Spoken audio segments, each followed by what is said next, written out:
Herkese merhabalar, kanalıma hoş geldiniz arkadaşlar. Umarım iyisinizdir. Bu akşam sizlerle birlikte şahane bir bere uygulaması yapacağız.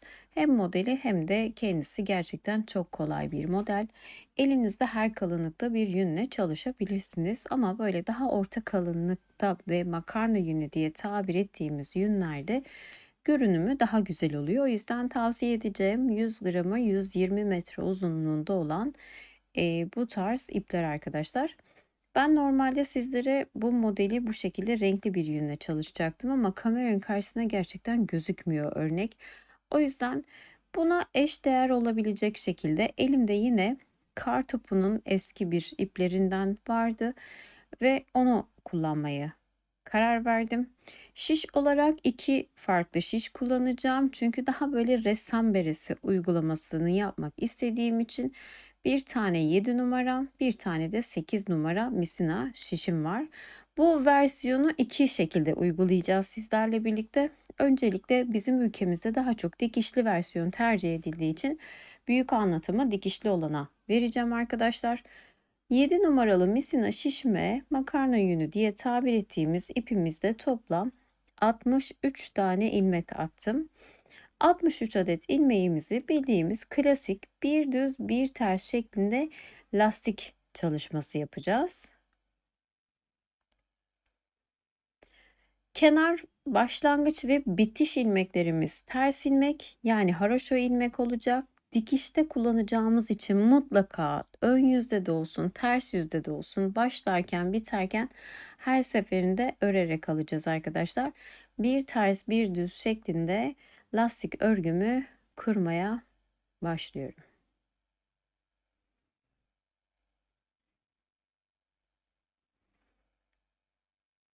Bir ters bir düz.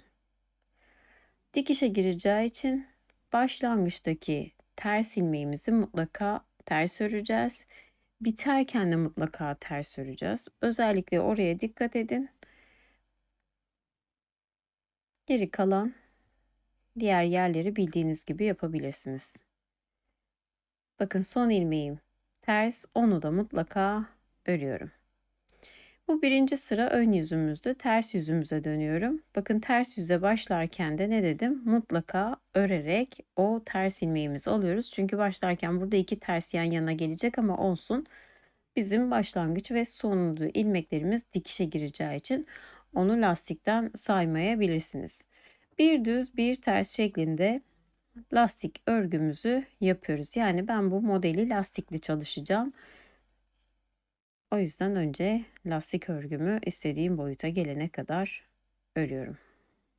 Evet, arkada lastiğimi yeteri boya geldiğimde burada misina şişimi 8 numaraya çıkartarak kurmaya başlayacağız. Ben şişimi arka taraftan koydum ama size tavsiyem şiş değişikliği yaparken mutlaka ön yüzden şişinizi kalınlaştırın. Eğer benim gibi ressam beresi hani daha böyle pofuduk ve kabarık olmasını istiyorsanız.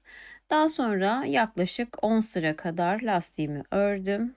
4-5 santim civarıdır. Ölçmeye gerek yok. Göz kararı keyfi bir boyutta yapabilirsiniz.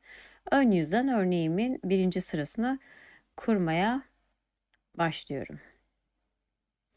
Dediğim gibi buradaki haroşo ilmeklerimi dikişe kullanacağım için mutlaka örmenizi istiyorum. Bu şekilde diş diş bir görüntüsü olması gerekiyor ki dikerken kolaylık sağlasın.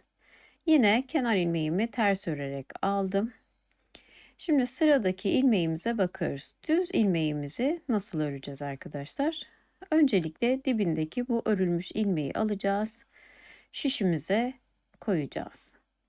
Koyduktan sonra alttan batarak bunu bir düz olarak örüyoruz.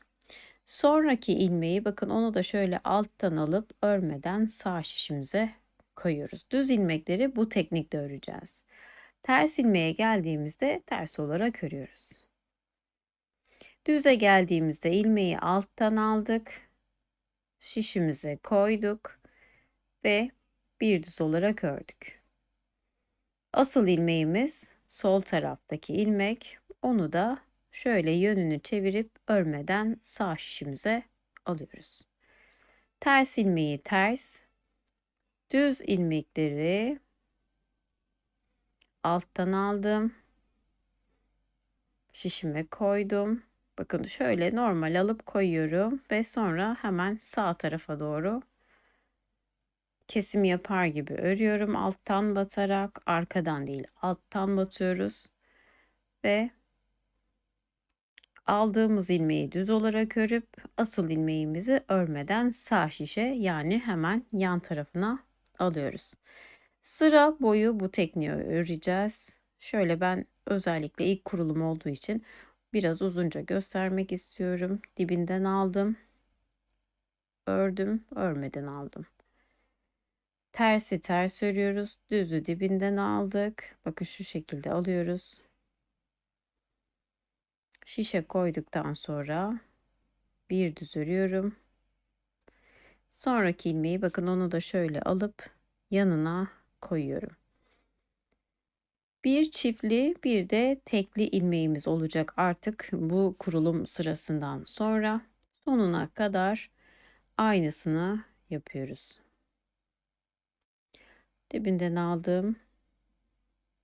Onu düz ördüm. Sonrakini örmeden aldım. Tersi ters örüyorum. Dibinden aldım. Bir düz ördüm. Dipten aldığımı asıl ilmeği örmeden yanına koyuyoruz. Tekrar bir ters. Bakın kenar ilmeğimden önce son bir düzüm. Onu ördüm ve yanındakini de örmeden sağ şişime aldım. En son kenar ilmeğime geldiğimde ters olarak ilmeğimi örüyorum ve ters tarafına geçiyoruz. Burada aynı kurulum devam edecek fakat çiftli tekli ilmeklerimiz varsa onların da sizlere nasıl alınacağını şimdi göstereceğiz. Düzler yine aynı, tersler de aynı, sadece ikili almış olacağız. Kenar ilmeğimi bakın tekrardan ördüm. Dediğim gibi başlarken ve bitirirken her seferinde ilmeği örüyoruz. Ters görürken ikili ilmeklerimizi birlikte ters alıp kesiyoruz. Tek görülen düz ilmeğimizi yine aynı teknik yapıyoruz. Bakın dibinden alıyoruz. Aldığımız ilmeği şişe koyup düz olarak örüyoruz. Asıl ilmeği de yanına örmeden alıyoruz. İkili ters ilmeklerimizi birlikte alıp ters olarak kesiyoruz. Tekli düz ilmeğimize geldiğimizde dibinden alıyoruz. Şişimize koyduk. Bir düz olarak ördük. Yanındakini örmeden aldık. İkili ilmeklerimi ters alıp kesiyorum. Düz ilmeğimi örmeden aldım. Pardon, bir düz ördüm. Yanındakini örmeden aldım. İkili ilmekleri ters alıp kesiyoruz ve sıra sonuna kadar artık düzünde ve tersinde hep bu teknikle beremizi örüyoruz.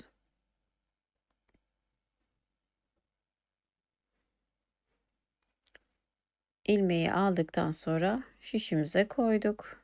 Düz olarak ördük. Yanındakini de örmeden sağ şişimize aldık. Ve sıra sonuna kadar bakın aynı tekniği yaptım. Ve düz tarafa döndüğümüzde dediğim gibi ilmekler artık hep tek ve çift, tek ve çift olarak devam edecek. Çift ilmeklerimiz ters, ters olduğu için onları örüyoruz. Düz ilmeklerimiz tek, onları da çiftliyoruz. Ne yapıyoruz? Bakın şöyle artık daha da kolay oluyor alımı. Bakın ilmek gözüküyor. Aldım ilmeğimi. Ön yüze döndük şu an. Bakın bir ilmek şöyle sağ tarafa doğru, diğer ilmek böyle sola doğru kıvrık olması gerekiyor. Bakın aldığınızda. Şişime koyuyorum ve onu alttan örüyorum. Daha sonra bu ilmeğimin hemen şöyle yönünü çevirip onu da yanına koyuyorum. İkili ilmeklerimiz ters, tek ilmeklerimiz düz. Bakın hemen aldım. Şöyle düz olarak ördüm. Yanındakini de örmeden sağ şişime aldım. Yine bir ters ördüm. Şöyle alıyorum. Koydum. Düz olarak ördüm. ve örmeden aldım. Yine ikili ilmekleri ters olarak örüyorum. Bakın ilmeğimi aldım. Kendini zaten gösteriyor. Onu alınan ilmeği düz olarak örüyoruz. Asıl ilmeği örmeden sağ şişimize alıyoruz. Bu model hemen ortaya çıkmıyor arkadaşlar. Şu an farkındaysanız sizlerle birlikte 3. sıramızı örüyoruz. Desenin kurulumunda. Ama hala ortaya tam net olarak çıkmıyor. O yüzden en az bir 6-8 sıra civarı ördükten sonra model asıl kendini göstermeye başlıyor. O yüzden benim örneğim olmuyor deyip burada bırakıp pes etmeyin sakın.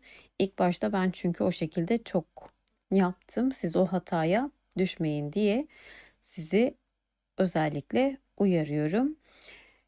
Bu şekilde ilmekleri gördüğüm gibi alırsanız modeli çok rahatlıkla çalışabilirsiniz. Çiftli ilmekleri ters, düz ilmekleri dibinden alıyoruz. Bakın böyle ilmekler şöyle çapraz gözüküyor.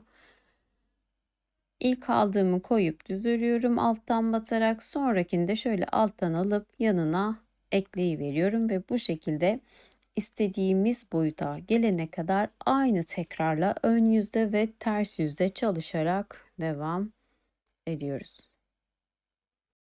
Ve bakın ben arkada artık yeterli boyuta geldiğimde sizlerle birlikte artık tepe kesimini ve son özeti geçmek için geldim. Bakın model ördükçe kendini bu şekilde gösteriyor. Lastikten sonra da şişimizi kalınlaştırdığımız için istediğim formu aldı. Ama dediğim gibi ben şişi ters tarafta değiştirdim. O görüntü biraz kaydı. O yüzden siz mutlaka şişinizi ön yüzde değiştirin arkadaşlar. Şimdi boyut olarak esnetmeden şöyle bir santim ölçüsü vereyim.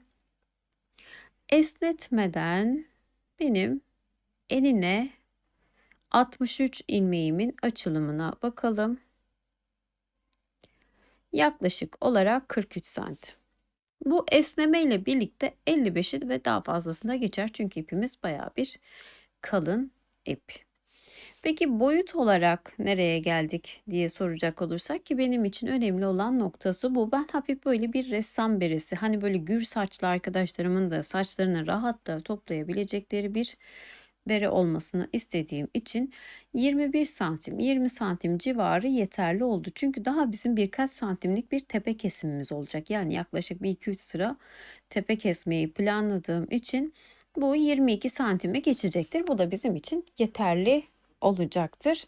Siz de kendi ayarınızı ona göre yapabilirsiniz arkadaşlar. Ön yüzdeyim. Tepe kesimine başlıyoruz. Kenar ilmeğimi mutlaka ters örerek alıyorum. Onlara dokunmuyorum arkadaşlar. Sonrasında görülen bir tane düzüm ve hemen yanında ikili ilmeğim var. Düz ilmeğimin yönünü çeviriyorum. Çünkü yönü tam düzgün olsun istediğim için. Arkadaki iki tersi de alarak üçünü birlikte kesiyorum.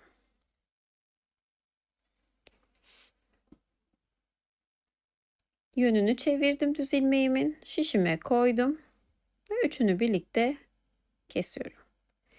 İlk kesmemiz ön yüzden bu şekilde olacak ve 3 ilmeği, daha doğrusu 2 ilmeği bir düzde bir ters alıyoruz. Terslerimiz ikili görülse de aslında o bir tek ilmek. O yüzden burada yarıya doğru indireceğiz ilk kesimde ilmeklerimizi. Bir düz ve ikili tersleri birlikte alıyoruz ve şurada birazcık sıkı sıkı keserseniz daha iyi olacağını düşünüyorum. Ben de şimdi sıra boyu bu tekrarla devam ediyorum. Sıra boyuna kadar bakın bütün terslerimi kestim ve tamamen düz ilmeklerimiz kaldı. Bu yine bu şekilde topladığımda misinamdan rahatça belli oluyor. Çok fazla ilmek var arkadaşlar. O yüzden burada bir kesim daha yapmamız gerekiyor. Eğer siz daha ince bir yünle çalışacak olursanız baktığınızda buradaki yuvarlak daha küçük hale geliyorsa bilin ki toplanacaktır. Ama benimkinde imkansız bu, toparlanmaz. O yüzden bir sıra daha kesim yapmamız gerekiyor. Tersinde olduğumuz için burada kesim yapmayacağım. O yüzden tüm ilmeklerimizi baştan sona ters tarafında ters olarak kesiyoruz. Ve ön yüze geldiğimizde önce kenar ilmeğimi örüp ikinci kesim bölümümüze başlıyoruz. Şimdi burada eliniz nasıl alışıksa hiç fark etmeksizin ister iki ilmeğin yönlerini çevirip bu şekilde kesin, isterseniz de sadece ilk ilmeğin yönünü çevirip yine ikisini birlikte kesin. Bana tek ilmeği çevirip daha çabuk olacağını düşündüğüm için bu şekilde burada yeniden ilmekleri ikili halde keserek azaltıyoruz. İpimiz kalın olduğu için ne kadar ilmek sayısını azaltırsak o kadar güzel bir tepe toplaması alırız arkadaşlar. O yüzden bu şekilde bütün ilmeklerimi ikinci kez ön yüzden çift çift alarak bir kesim daha yapıyoruz. Ve sona geldiğimizde bakın kalan yaklaşık 16-17 tane ilmeğimiz var ve bu artık toplanabilecek bir sayıya geldiği için buradan ipimizi keseceğim ve sizlere iğnesiz tepe toplama yöntemiyle tepemizi nasıl toplayacağımızı göstereceğim. Kenar ilmeğimle birlikte iki ilmeğimi ters alıp kesiyoruz. Şu an tersindeyiz. Bu toplamayı ters tarafından yapıyoruz. Kestiğinizde bu ilmeğiniz şöyle uzaması gerekiyor. Uzayan bir ilmek olduktan sonra bu uzayan ilmeğin içine şişinizde kalan tüm ilmekleri böyle tek tek bırakıyoruz. Bunu yapamam diyen olursa yine iğneyle artık buradan itibaren tepenizi toplamaya başlayabilirsiniz. Fakat bu pratik bir yöntem. Yine beni ilk defa izleyen arkadaşlarım da varsa her beremde kullandığım bir yöntemdir. Basit. Ben de bunu annemlerden öğrendim.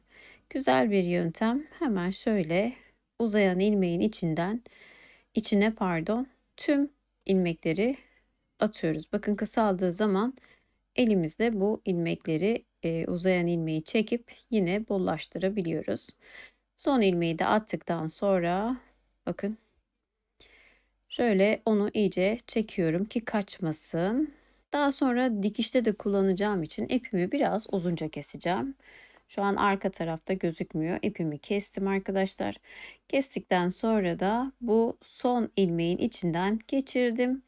Buradaki tek bir nokta dediğim gibi ipinizi çok hızlı çekmeyin. Yavaşça çekin ve ipin yönüne göre çekin. Bakın çektikten sonra bu şekilde artık tepemizi toplamış oluyoruz.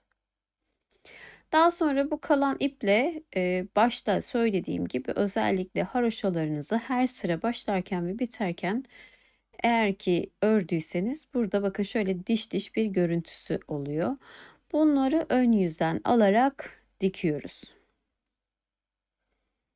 Şöyle bakın göstereyim. İki tarafta da olması gerekiyor. Biri biraz iç tarafta, biri dış tarafta kalır. Ama mutlaka gözükür.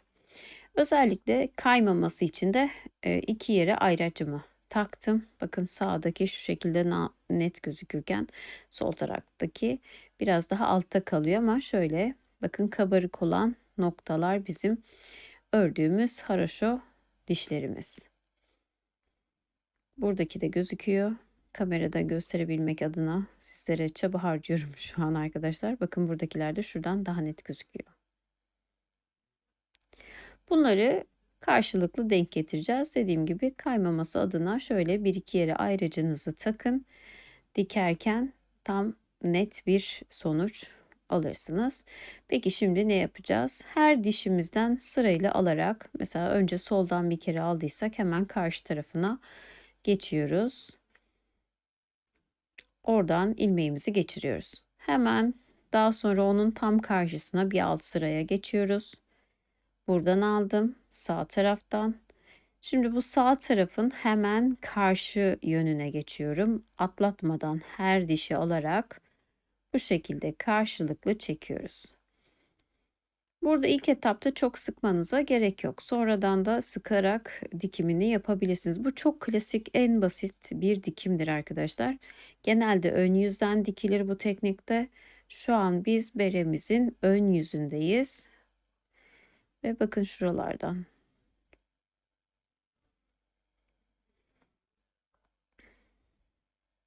Biraz daha ilerlettikten sonra daha güzel gözükecek. Her dişin birbirine karşılığından alarak ilerliyoruz.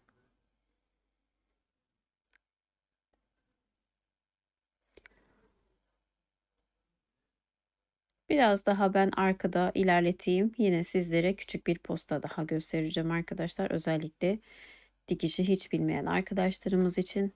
Bakın şöyle karşılıklı ilmekleri yerleştirdikten sonra yavaşça şöyle elinizle çektiğinizde bu ilmek zaten rahatlıkla toparlanıyor.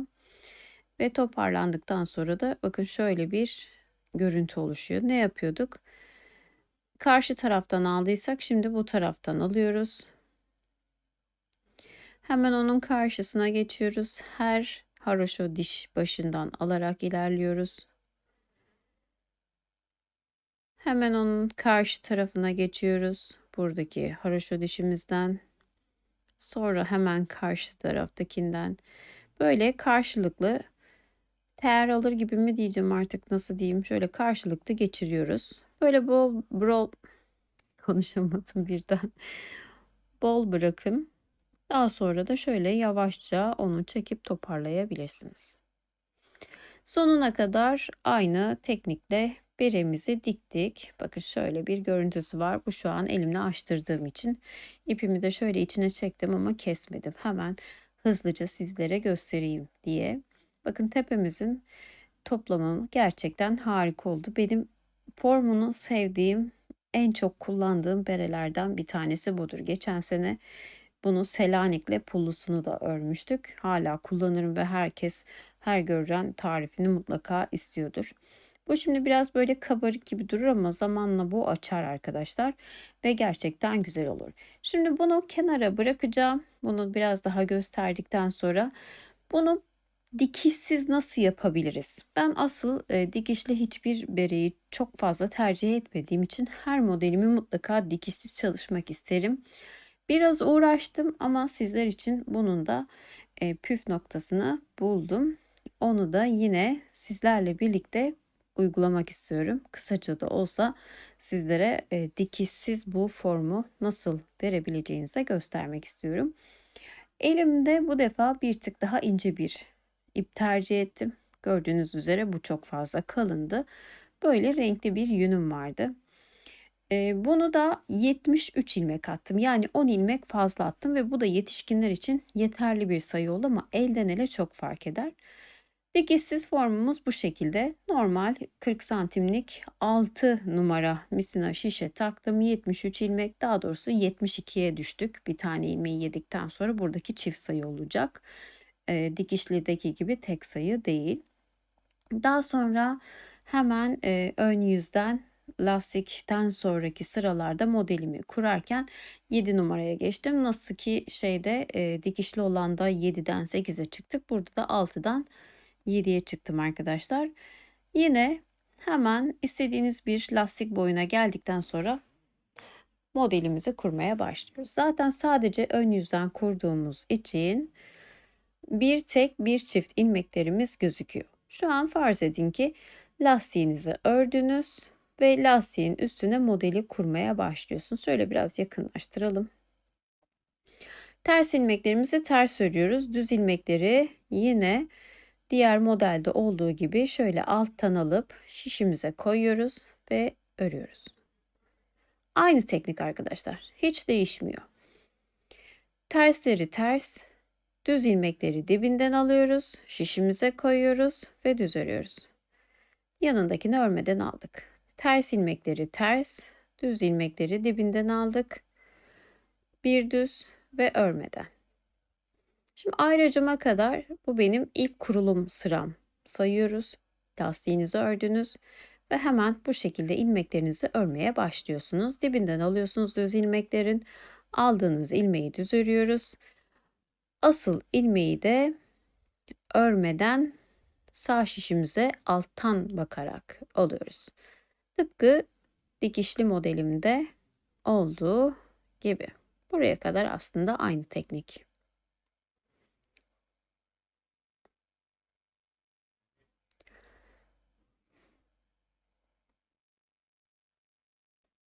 Ayrıcım sıra sonum. O yüzden sıra sonuma kadar benimle birlikte sizler de örerek ilerleyeceksiniz. Çok sevmiyorum aslında videoları uzatmayı ama bazen bu da gerekli oluyor arkadaşlar. Evet, ayracımdan önce şurada bir tane daha ters ilmeğim var. Onu da örüyorum ve birinci sıramızı bitiriyoruz.